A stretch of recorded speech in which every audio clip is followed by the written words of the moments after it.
Todd Howard and Phil Spencer had an important meeting. They needed to decide what direction Starfield would go in. Starfield was Bethesda Game Studios' next game, a space epic set in a massive world filled with handcrafted and procedural content. Todd and Phil always had friendly disagreements in the past, but this time it was very tense. Neither of them could agree on a very important game mechanic in Starfield, and they were about to come to blows over it. Phil wanted to add loot boxes to the game, while Todd Howard didn't want any microtransactions at all. It came down to which one of them would give up on their beliefs for the other, who would have to change their ways, who would cave first. The two men sat across from each other, staring at one another like wild dogs locked in mortal combat. Both men held their ground. Both men looked ready to pounce and tear out each other's throats. They both knew that if either one gave in, then there would be no peace between them anymore. This wasn't just a war of words or ideas. This was personal. This was something much deeper than that. This was a battle for dominance. This was a fight for survival. The outcome of this conflict could mean life or death. One man would lose his job and his reputation forever, while the other would become the most powerful person in the video game industry. "Phil," said Todd as he took a deep breath and steadied himself. He had to keep his cool. He couldn't let the pressure get to him. "I can't do this." "What?" said Phil with a raised eyebrow. He had been expecting to hear something along those lines, but he still hoped that maybe Todd might see reason after seeing the evidence in front of his eyes. "You know I can't allow loot boxes in Starfield. You're going against my principles." "Then we'll just have to work around it," replied Phil with confidence. He hadn't backed down yet, and he wouldn't start now. "How are you going to do that?" asked Todd with a look of pure disgust on his face. "We won't use loot boxes at all. Instead, we will sell players the chance to win items through gambling. We will call it a lucky box and only offer them during big events." Todd's jaw dropped open. He couldn't believe what he was hearing. He stood up so quickly that his chair fell back onto the floor behind him. His face was bright red, and beads of sweat appeared on his forehead.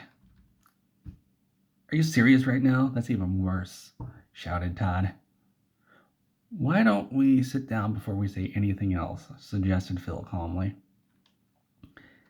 They both sat down opposite one another again.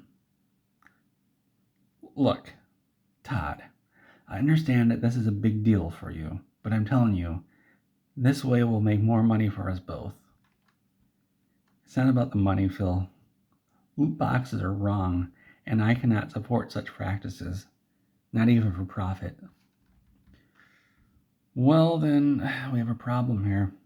If you really feel as strongly about this, then we should part ways right now. We can go our own separate ways and never work together again." Todd Howard stared into the distance, thinking deeply. A few seconds passed, and then he finally spoke. "No," he said. "I can't leave you guys alone without knowing why you did this to me. I need answers." He stood up once again and walked over to the window. He opened the blinds and gazed upon the city below. There were hundreds of people walking along the streets, many of whom were dressed in fancy clothes. Some of them were carrying briefcases full of cash. He could smell the stench of money permeating throughout the city. "This place is disgusting," Todd muttered. "Everywhere you look, you see rich people swindling each other out of their hard-earned money. Everyone has to play by these rules or they end up homeless. They've got nothing left to live off, and no one cares. No one cares about the little guy. Everyone just looks out for themselves." His anger was building inside him like a volcano waiting to explode. "That's how I grew up too," he continued. "Rich parents who lived off the blood and sweat of the working class. And when I grew old enough, I joined in the fun and made myself a lot of money. I was happy. I felt like I belonged. I thought I had achieved everything I ever wanted in life. But I was wrong. Because now I find myself living in a society where the wealthy rule over the poor and weak. They take whatever they want and treat anyone beneath them like garbage. It's disgusting. How am I supposed to enjoy myself when I know that millions of other people are suffering? Todd turned away from the window and faced Phil again. He was breathing heavily, and his fists were clenched tightly. So that's why I can't accept your idea, he continued. If we include loot boxes in Starfield, it means that we condone that kind of behavior. It's the same thing as rewarding someone for being greedy, for taking advantage of other people. It encourages the system to continue.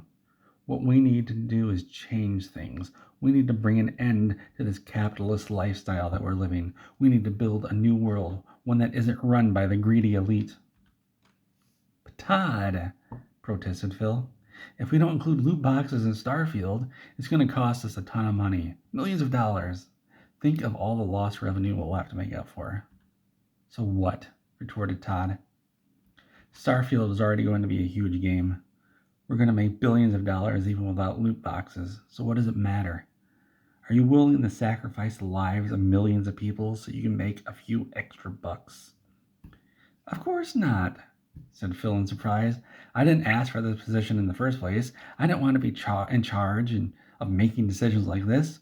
All I want to do is create games and help other people do the same. Then why are you doing this, Phil? Todd shouted as tears started forming in his eyes. You could have just refused to implement loot boxes like I tried to tell you. Why didn't you just stand up to them? Why are you going along with their plan to ruin the video game industry? Phil laughed. Because that's exactly what I want. I hate gamers. Gamers are the scum of the earth. They're the reason we have to work so hard to keep up with their demands. It's like they're constantly trying to sabotage us. They always want more, but they have the least amount of value to contribute to the whole equation. Look at them. They're also fat and ugly. They're nothing but parasites that leech off society for their entire existence. You don't know what you're talking about, said Todd in disbelief. Oh, I do, said Phil. I've seen the evidence in front of my eyes. Just look at them. The gamer base is mostly made up of middle-aged men who are overweight, balding, and completely miserable with their lives. Todd had heard enough. He stormed over to Phil's desk and grabbed him by the collar. I've had it, Todd yelled. I've had enough of this.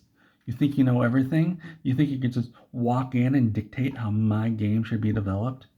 You think you know better than me? Well, guess what, Phil? You are wrong. With that, he slammed Phil down into his office chair and sat down in front of him. He held the man down with one arm while he pointed at his computer screen. You know what, Phil? Todd said with a grin on his face. I'm going to give you one last chance to change your mind. I'm going to show you something that will hopefully convince you to do the right thing. Todd pressed a button on his keyboard and suddenly a large screen popped up in front of him. It displayed a list of names. Each name was followed by a number. Todd moved his mouse over to the number 1 on the list.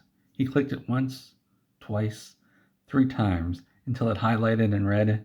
Then he typed in a few letters into the search bar next to it. What are you doing? Asked Phil nervously. He looked over at Todd in horror as he saw his boss typing in a few words into the search bar. What are you going to do, Todd? You can't just... Oh my God. Suddenly Todd typed in a word that none of them had ever seen before. A few seconds passed, and then Todd clicked enter. A message appeared on screen, and Todd quickly read it aloud. Skyrim has been deleted from your Steam account.